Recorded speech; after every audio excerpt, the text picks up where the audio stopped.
Hi Hermits, welcome back to my channel. My name is Dara and today we are going to be doing an if you enjoyed this then you will love this kind of video.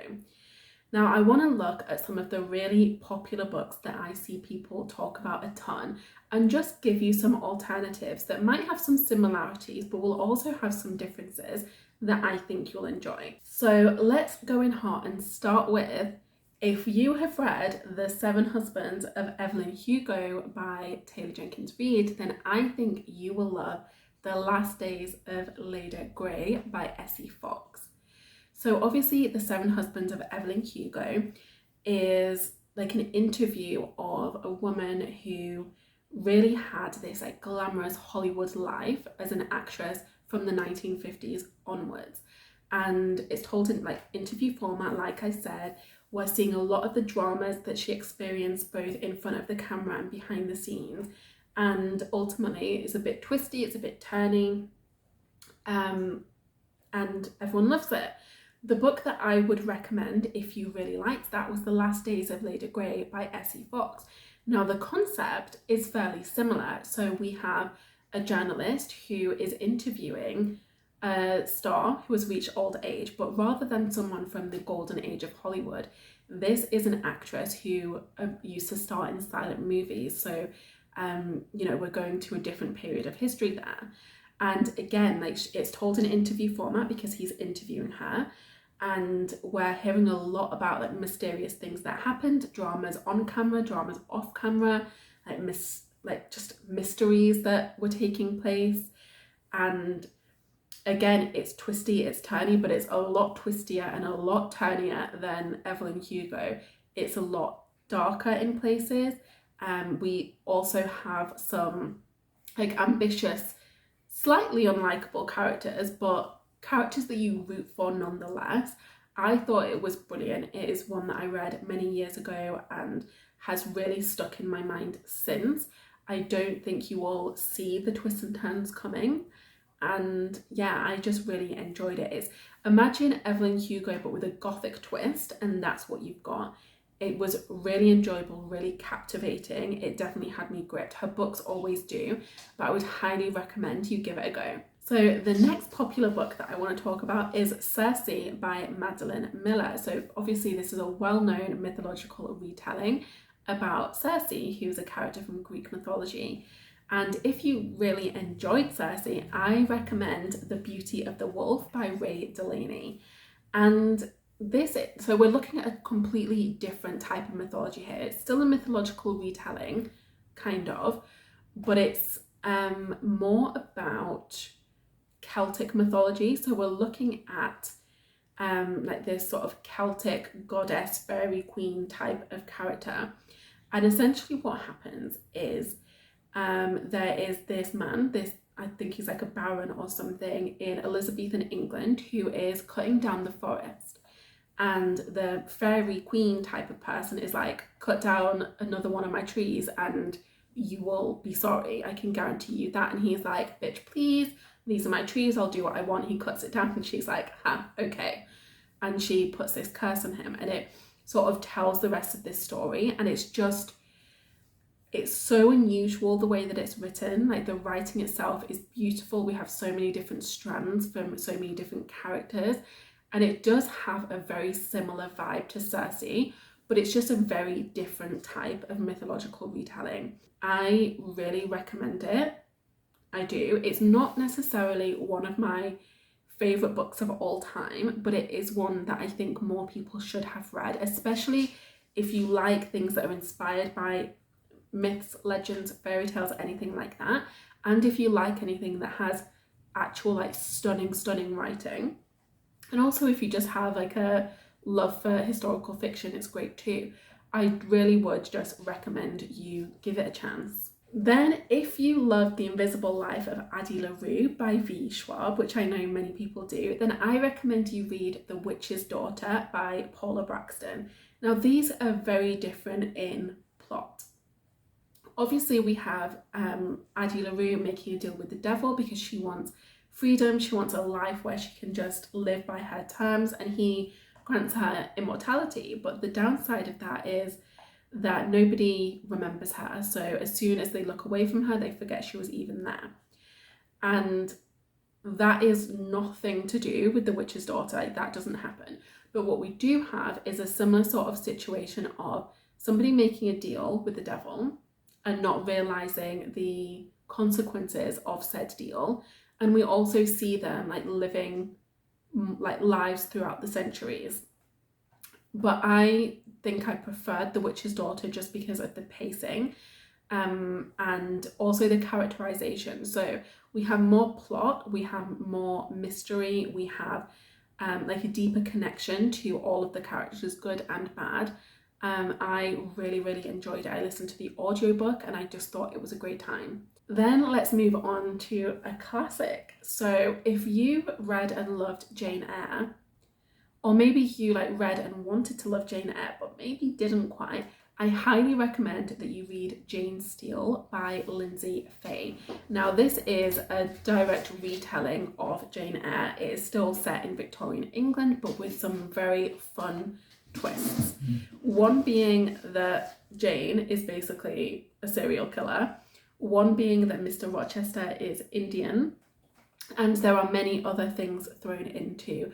I thought it was brilliantly done, and I have extremely high standards for Jane Eyre retelling because it's a book that I've read many times. It's a childhood favourite. It's one I studied at university. Like, you have to do like top tier work for me to rave about your retelling of Jane Eyre, and I will rave about Jane Steele forever. I thought it was brilliant. I want to reread it soon. Highly recommend.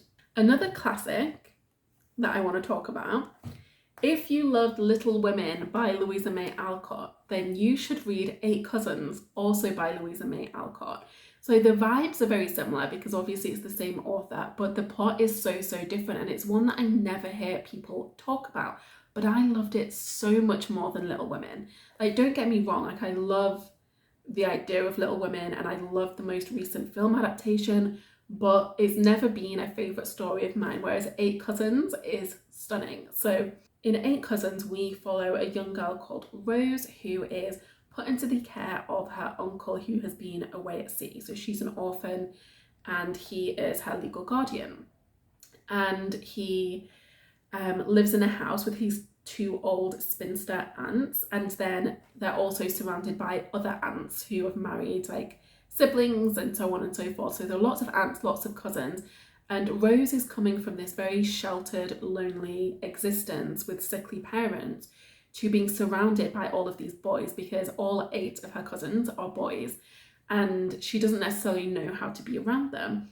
And it's just this stunning story of like family and connection and love, and I just really enjoy it. I think it's always going to hold a special place in my heart. It is. Now, if you loved You and Me on Vacation by Emily Henry, like I did, then I think you will also really enjoy One Day by David Nichols.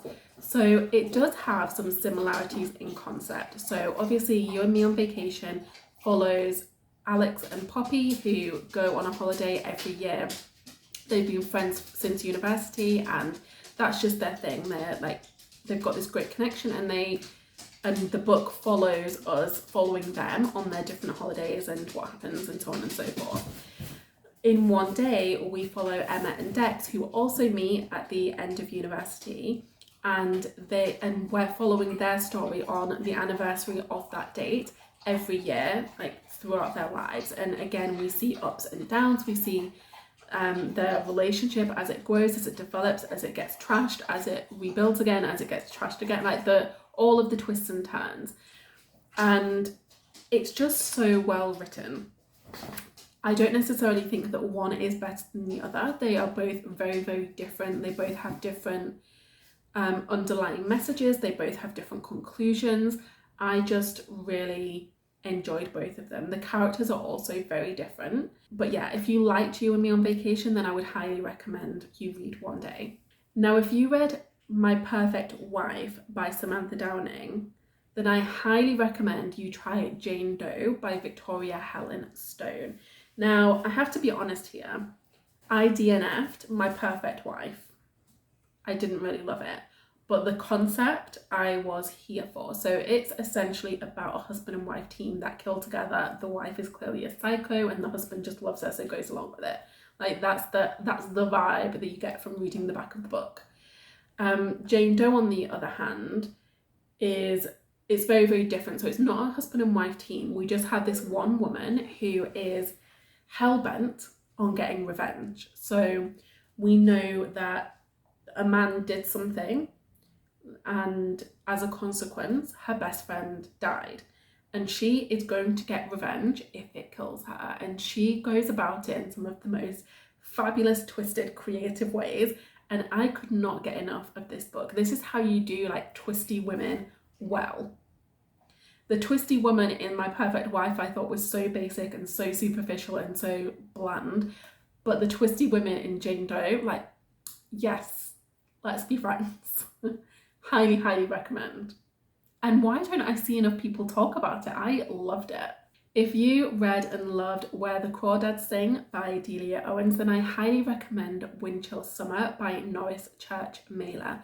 So we have some similar kind of vibes. So they're both set around the same time in history. So Where the Crawdads Sing is predominantly set in 1969, and Windchill Summer, I want to say, is like early 70s. So it's around the time of the war in Vietnam. So I might have my dates wrong there. My American history isn't the best. The vibes are just pristine. Windchill Summer is set in this small southern town, as is Where the Crawdads Sing, and we are following a young woman named Baby who lives in this very small sleepy town where, you know, everyone is very conservative and has very strong opinions about things. And yeah, it's just like this is just how things have always been.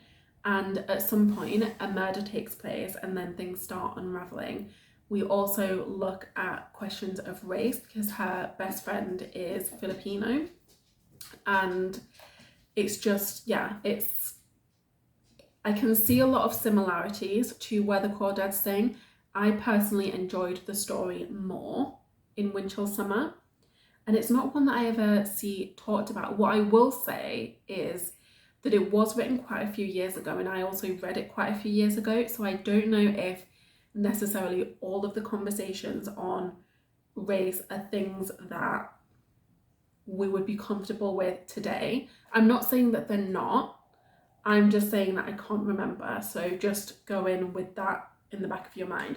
But I do remember really loving it and just loving these like sleepy small town vibes, and it was just mysterious. There was some great conversation around friendship and growing up and like really like finding out who you want to be.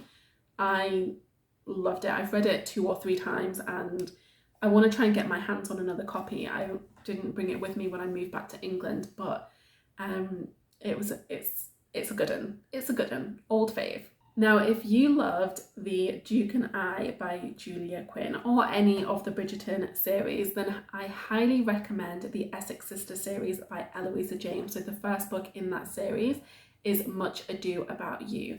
And again, these are Regency romances that follow 4 sisters, the Essex sisters, and I read them many years ago. I read them when I was about like 19 or 20 and loved them.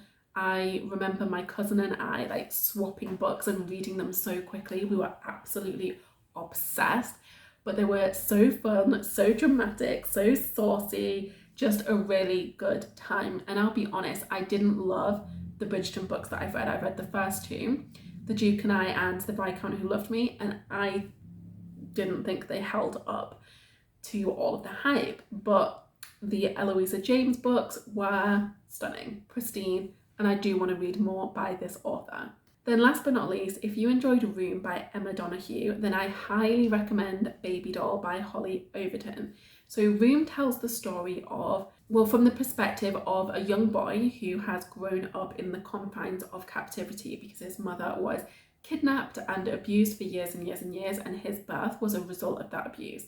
And this really tells the story of their life in that one room and their life afterwards when they're sort of reintroduced into the rest of the world. And he doesn't particularly like it because it's so strange to him, it's so different to him. And then Baby Doll tells a similar sort of story, but we don't see so much of the before the escape time. So this is about a young woman who was, again, kidnapped and held in captivity and had a child as a result of the abuses that she faced. But in the very first chapter, she escapes. And so it's more about her just coming back to the real world and dealing with the fallout from her disappearance, and how that event impacted her family, impacted her relationships, and impacted her community. And I just thought it was brilliant. I read it last year, thoroughly enjoyed it. It was definitely one of my favourites of the year, and I would highly recommend. I borrowed the audiobook from the library, and I'm definitely going to purchase a physical copy so I can read it again. But I thought it was so well done, and I would say that I found it more enjoyable than Room.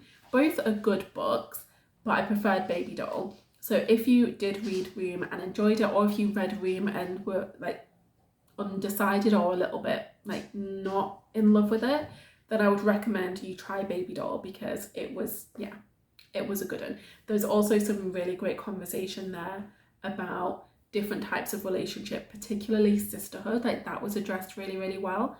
So if you love books about sisters, then I highly recommend Baby Doll. So there you have it, a whole bunch of new book recommendations for you.